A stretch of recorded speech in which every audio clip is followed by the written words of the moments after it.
All right, so as you can tell, I'm not in my usual office. I'm in my hotel room. I had to go to one of my firms and terminate a key employee. And if you watch my last video, you can find it here.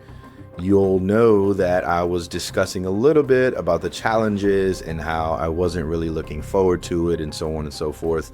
But now that I'm less than 24 hours removed from this conversation, I wanted to talk to you guys a little bit about my three biggest takeaways from this. And anytime I learn something, I do my hardest to try and show that to you and let you know about it. So whether you've already acquired a firm or you're thinking about it, these are some of the realistic expectations that you can keep in mind. So let's talk about my three biggest takeaways of firing a key employee at a firm that you bought. And by the way, the things that I do for you, I mean, look at this. This is the behind the scenes. I had to like mutilate my hotel room just so I could get set up to even be able to record this video for you guys. So drop a comment, like, subscribe, do something to make me feel better about totally destroying my hotel room. So takeaway number one has been that you not only inherit clients when you acquire a firm, you also inherit staff, and thereby you inherit a culture that you did not build. This can be an amazing thing if you find that unicorn of a firm that's running as efficiently as possible and leveraging tech and everything like that. Usually what you're going to find is a culture that perhaps enables the staff a little bit, maybe spoils them, and they also spoil the clients, by the way. But this is something that was very challenging because the previous owner was a tax guy, and most firms that you run into are going to be 70 to 80% taxes. The rest is going to be bookkeeping and a little bit of consulting or advisory or whatever. This key employee was in charge of primarily the payroll and a bulk of the bookkeeping as well. But the previous owner did not like payroll, had wanted no part of it.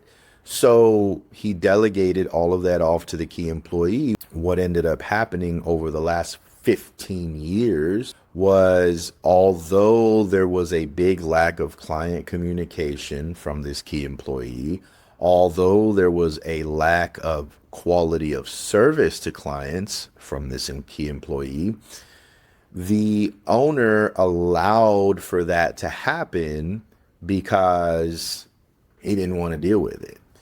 And I get it. It's like, leave the headaches off my plate and I don't care what you do. But along the way, he lost some really good clients. Maybe the name, the reputation took a bit of a hit. So it's very challenging when you inherit or adopt a culture that you didn't build. You can't sacrifice or compromise your culture. It is absolutely crucial, critical that you preserve your culture. Now, our culture, everybody's culture may be a little different, but my culture is team effort and environment, accountability, helping others, being humble, being willing to teach and cross-train, all of these different things. And so if something is going against your culture, even if there's a benefit from that key employee, they're handling all the things I don't want to handle, but they're becoming a cancer inside your organization, you're slowly allowing your firm to die. There's nothing more deflating to a good employee than watching you as the owner tolerate a bad employee. You're driving like a race car? Wow. Are you Lightning McQueen? All right, bye-bye. Sorry about that. Kids, what are you going to do? So where was I? Don't sacrifice your culture for nothing. It sucks. I'm in it right now. Do not let anything get in the way of that. My second takeaway is that you just got to rip the band-aid off sometimes. But the problem with ripping the band-aid off, so to speak, is that there is this transfer of knowledge task that has to be done when you acquire a firm. And a lot of people put this on the back burner. And if I could give you any advice as you're stepping into firm ownership through acquisitions, it is don't sleep on that transfer of knowledge process. And just so you know, this has been going on for a year now. But the reason I was hesitant to make this move to improve the culture, improve client service, all of those different things, they weren't a team player, et cetera, et cetera. But the reason I was hesitant to make this move, let's say on day two, is because the knowledge and the inside information of clients and family dynamics and relationships and all those different things, this key employee had all of that, right? They knew all the little quirks of payroll and bookkeeping and even taxes. And it's just a lot of information that you really, honestly, you can't have that walk out the door on day two. How do you get that transfer of knowledge? You need to document and record everything. And here's the thing. You can obsess over transfer of knowledge, like you go in there almost with an auditor hat on, and you're taking notes and maybe even doing video recordings on Zoom or Loom or whatever. I mean, we live in the world of AI and ChatGPT, so there's no reason why you can't do this. The problem is people just don't prioritize it. And so you could, I truly believe that over the course of 3 to 6 months, closer to 3, you can extract a lot of that knowledge, transfer a lot of that knowledge from that key employee onto paper. And the beauty about that is your risk exposure is at the highest when the key employee has all that knowledge in their heads. Your risk exposure is at the lowest, and I'm talking in terms of needing this key employee.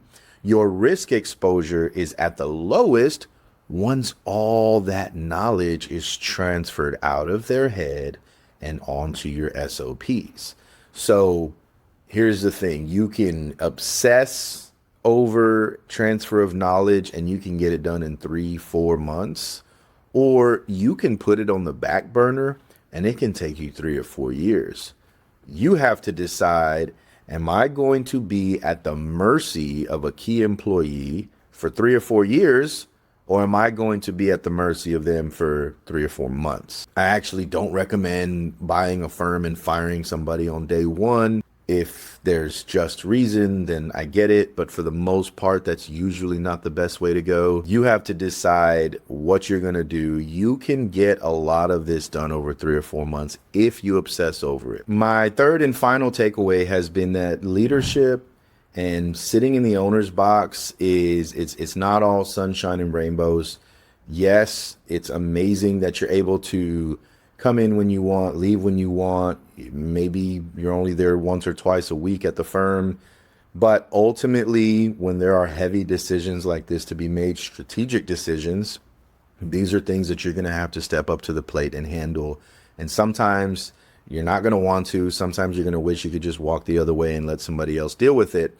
But that decision is on your shoulders. As you're stepping into firm ownership, if you've just acquired one or if you're about to or thinking about it, make sure you're prepared for that. Now, don't get me wrong. I love being able to work on the business and not in the business. So for me, I would much rather deal with strategic and managerial situations than honestly to have to sit there and prepare a tax return or figure out, reconciliation of somebody's books or something. It's something that you need to know as you're walking into this. Be ready for it.